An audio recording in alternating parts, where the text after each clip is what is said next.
Poetry for you YouTube channel रो सब दर्शक बंधु मानू हेमंत साहूर प्रीति भरा प्रणाम। दर्शक बंधु आज बहुत दिन पर पुणी आपण मानक गोटे नहीं आसी सुंदर ओडिया कविता चाषी भाई उपरे। आपण माने जानिथिबे चाषी भाई रो अवदान आम मानक समाज पाई केते रही, किंतु से चाषी भाई को केही पचारि न थांती। तो से सब उपरे ए कविताटी हेछि। मोर आशा और विश्वास आपण मानक निश्चित भाव मोर कविता पसंद आसो, आपण मानक हृदय को छुईब बोली। तो आसतु देरी न करी कविताटी को शुणा। जदि कविता पसंद आए तो वीडियो को लाइक करेंगे, चैनल को सब्सक्राइब करने को जमारू भूलिबे।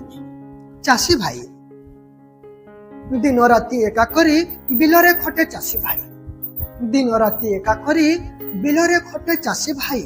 हेले से अन्नदाता को पचारिबार लोक नाही, हेले से अन्नदाता को पचारिबार लोक नाही। दिन सारा बिलरे काम करी से थकी जाए, दिन सारा बिलरे काम करी से थकी जाए।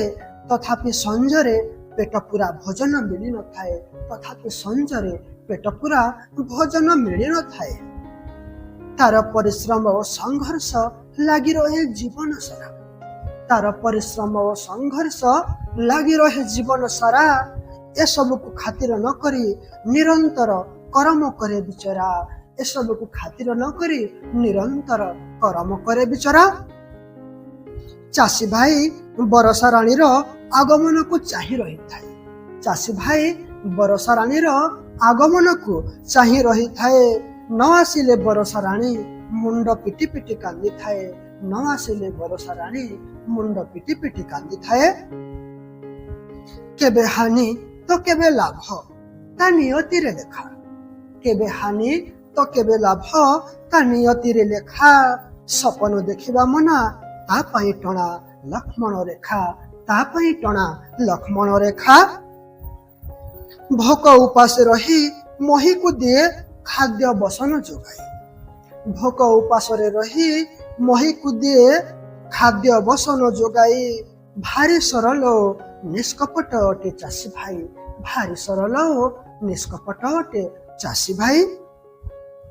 केते आनंद हुए 12 मासरे 13 परब पाली, केते आनंद हुए 12 मासरे 13 परब पाली। कुटुंब मेले एकाठी बसी सब दुख जाए भूली, कुटुंब मेले एकाठी बसी सब दुख जाए भूली। निज स्वार्थ भूली से जे दुनियार सेवा करई, निज स्वार्थ भूली से जे दुनियार सेवा करई। हेले चाषी भाई को पचारिबार लोक काहे, हेले चाषी भाई को पचारिबार लोक काहे। हाँ, चाषी भाई को पचारिबार लोक काहे। तो दर्शक बंधु कवितार समाप्ति घटे। आपण मानकठू विदाय नेबी। कविताटी आपण मानकू केमिति लागेला निश्चित भावे कमेंट बॉक्स रे कमेंट करके जणाइबे। आउ आपण मानक सहित पुणी देखा हेबो आउ गोटे नया वीडियो सहित। छति पिला पर्यंत मते विदाय दियंतु। नमस्कार, जय जगन्नाथ। सी यू सून। स्पिरिट लव दुआ में याद रखना।